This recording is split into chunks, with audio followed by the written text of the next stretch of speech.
मध्य प्रदेश में इन दिनों सबसे ज्यादा चर्चा का विषय है वो है लव जिहाद। डर कर भागा जिहादी, पुलिस ने मारी गोली। ये देखिए, ये फरहान है मुख्य आरोपी और आज शॉर्ट एनकाउंटर हुआ है। मध्य प्रदेश पुलिस ने लव जिहाद के आरोपी का शॉर्ट एनकाउंटर किया और एनकाउंटर इसलिए हुआ है क्योंकि मुख्य आरोपी फरहान पुलिस की कस्टडी से भागने की कोशिश कर रहा था। मध्य प्रदेश की राजधानी भोपाल के सबसे चर्चित लव जिहाद के मामले पर आपको पहले दिन से खबर का हर पहलू विस्तार से दिखा रहा हूं। लव जिहाद के आरोपियों को सजा और बेटियों को न्याय दिलाने के लिए विस्तार न्यूज लगातार मुहिम चला रहा है। इस मामले को लेकर राजधानी समेत पूरे प्रदेश के लोगों में भयंकर गुस्सा है। इसी गुस्से का डर अब लव जिहाद के आरोपियों में भी दिखाई देने लगा है और यही कारण है कि लव जिहाद के आरोपी पुलिस कस्टडी से भी भागने की कोशिश कर रहे हैं। भोपाल लव जिहाद कांड के मुख्य आरोपी फरहान को पुलिस विवेचना के लिए सीहोर के बिल्किसगंज ले जा रही थी। पुलिस का कहना है कि बिल्किसगंज जाने के रास्ते में फरहान ने टॉयलेट जाने का बहाना किया।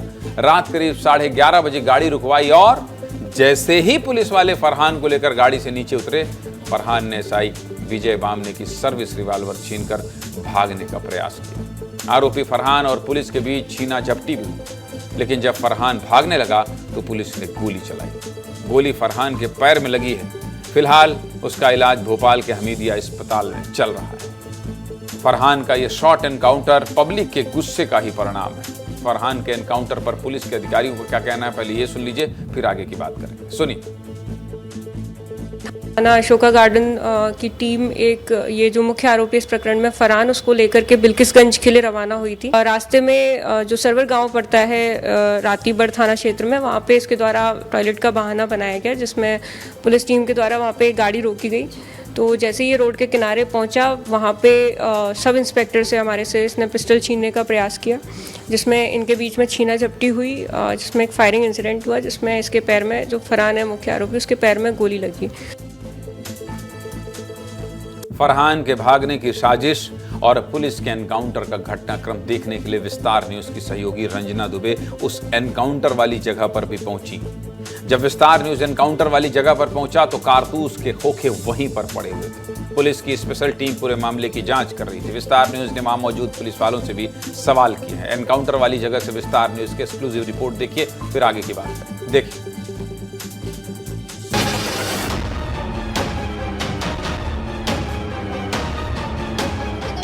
ब्लैकमेल के मुख्य आरोपी फरहान का शॉर्ट एनकाउंटर हुआ है। विस्तार न्यूज आपको वो तस्वीरें दिखा रहा है जहां पर आरोपी फरहान का शॉर्ट एनकाउंटर हुआ है।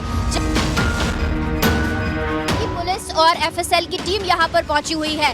कैसे यहां पर फरहान ने भागने की कोशिश की थी, कैसे पुलिस कर्मियों के साथ उसकी झूमा झटकी हुई और उसी दौरान जब पिस्टल से फायर हुआ और फरहान के पैर में गोली लगी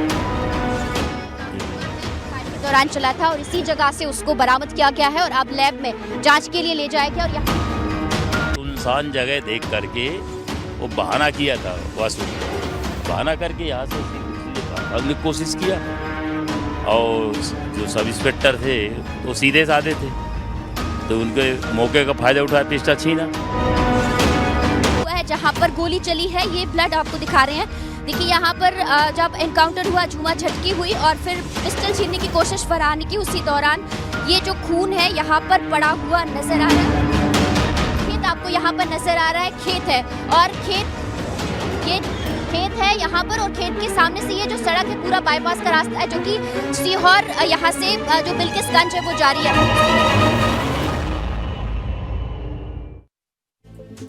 भोपाल लव जिहाद के मामले में मंत्री से लेकर विधायक और सांसद तक सभी जनप्रतिनिधि एक सुर में कड़ी कार्रवाई की बात कर रहे हैं, लेकिन अब जनप्रतिनिधि कार्रवाई को और कठोर करने की मांग कर रहे हैं। कैबिनेट मंत्री विश्वास सारंग ने तो आरोपियों की छाती पर गोली मारने तक की बात कह दी है। तो वहीं विधायक रामेश्वर शर्मा कह रहे हैं कि शॉर्ट एनकाउंटर तो पुलिस की गलती है, पुलिस को तो पूरी कार्रवाई करनी थी। क्या कह रहे हैं मंत्री और विधायक, सुन लीजिए, फिर बात करेंगे।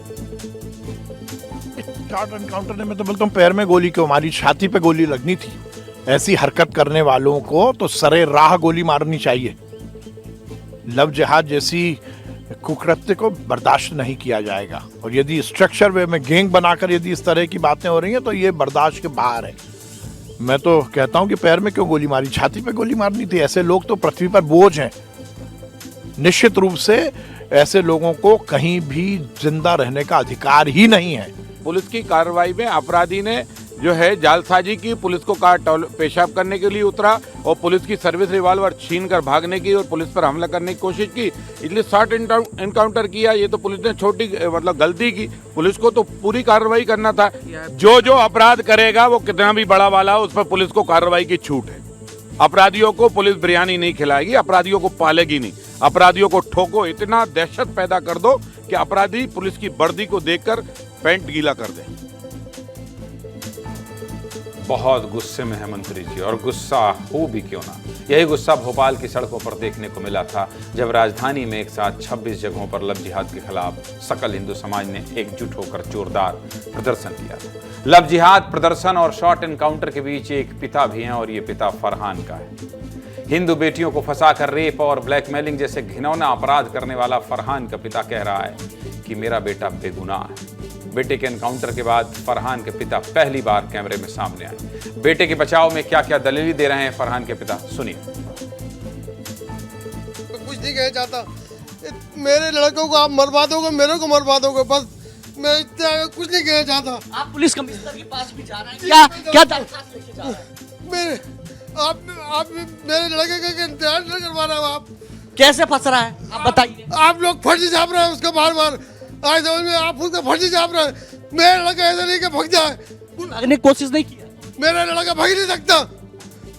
जब 11 तारीख से पुलिस कस्टडी में जब नहीं भागा, 151 के अंदर नहीं भागा, तो अब कैसे भाग जाएगा। व्यक्ति चाहे कितना भी बुरा क्यों ना हो, पिता की भावनाएं पिता की ही होती हैं। लेकिन प्यार के जिहादी फरहान के एनकाउंटर का एक और पहलू जानने की कोशिश विस्तार न्यूज ने की है। कल जो आम लोग लव जिहाद के आरोपियों के खिलाफ गुस्से की वजह से सड़क पर थे, आज फरहान के एनकाउंटर के बाद आम लोग क्या कह रहे हैं, आम जनता क्या कह रहे हैं, सुनिए। लव जिहाद में ऐसे आरोपियों को तो क्या है कि फांसी की सजा मिलना चाहिए। इससे क्या है कि और जो आगे जैसे ऐसी घटना का सोचते हैं उनमें एक भय का माहौल पैदा हो।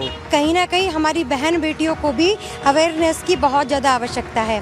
अगर ऐसे ही अगर चलता रहा तो हिंदू लड़कियां बचेंगी ही नहीं, तो हिंदू धर्म ऐसे तो खत्म हो जाएगा। तो हम बिल्कुल नहीं चाहेंगे कि ये सब हो। महिलाओं का सड़क पे आना बहुत जरूरी हो गया। कहीं ना कहीं सरकार इस पे कोई नियम कानून नहीं बना पा रही है और कोई कड़े से कड़ी सख्त कार्रवाई नहीं कर पा रहे हैं लोगों पे। ऐसे जिहादियों को फांसी की सजा होनी चाहिए। जब बहनों के साथ ऐसे घटनाएं होती हैं उनका शॉर्ट एनकाउंटर ही होना चाहिए। सरकार से यही अपील है कि रेप केसेस को लेके इतनी ढील क्यों। कार्रवाई का मुद्दा तो मेन सरकार के अंदर है। गोली पैर पे नहीं मारनी चाहिए मेरे हिसाब से, तो छाती पे मारो या तो बिल्कुल फांसी बीच चौराहे पे दो ऐसे लोगों को। तो इन जातियों पर ज़्यादा से ज़्यादा कार्रवाई करनी चाहिए। इनके पैरों में नहीं, इनकी छाती में या इनके सर में गोली मार के तुरंत ही खत्म कर देना चाहिए, वरना ये दिन ब दिन बढ़ते रहेंगे। कोई भी पर्सन अगर ऐसा करता है तो उसको इस तरीके से टॉर्चर किया जाए कि वो कभी और भी लोग जो भी इंटरेक्ट हो रहे हैं वो लोग देखें कि कोशिश भी ना करें ऐसे जो भी करने के लिए।